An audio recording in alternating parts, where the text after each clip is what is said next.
يعني ايه كنيزر ناصية وامتى بيظهر معايا في الشغل بتاعي في بند المباني؟ لو انا دلوقتي عايزة اربط حائط بس على شكل حرف ال، وده طبعا بيظهر معاك في الاركان، اول حيطة الزاوية حرف ال، لان احنا اتكلمنا عن الحائط المستمر. طيب لو هو حرف ال وطبعا بالطريقة الانجليزية، ولو الحيطة اللي مبنية اوريدي طوبة كاملة وعايز تكملها الجنب التاني باقي حرف ال نص طوبة، خلاص الحيطه اللي هي الاوريدي الطوبه كامله قلنا بنلتزم بمبدئين اللي هو مدماج شناوي مدماج اديه، وبعد اول اديه حط كنيزر. الحيطه الجديده بقى نص طوبه هنعملها ازاي بالطريقه الانجليزيه؟ بتبص من هنا على الحائط اللي انا لسه هبنيه اللي هو النص طوبه، لو لقيت اديه كمل شناوي، لو لقيت شناوي برضو كمل شناوي، ده في حاله النص طوبه.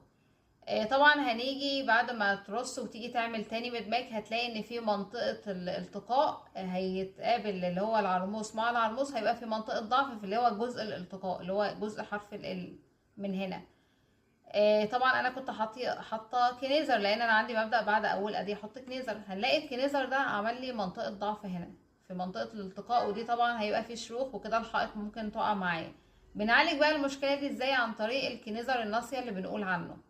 يعني ايه بقى كنيزر ناصية؟ هو بيستبدل الكنيزر اللي كان محطوط اللي هو الربع طوبة بكنيزر ناصية، بيجيب طوبتين جنب بعض بس الطوبة بيعملها مسلوبة، فتلاقي الطوبة اللي هي الطوبة الأولى من الجنب ده 12 سنتي، من الجنب المقابل 6 سنتي، يجيب طوبة تانية جنبها بس يعكس، هنا يبقى الستة هنا ال12 ويحطهم جنب بعض.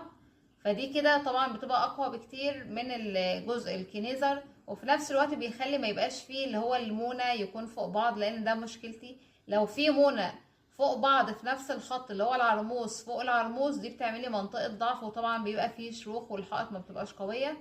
فعشان كده في الحالة دي بنستخدم الكنيزر الناصية.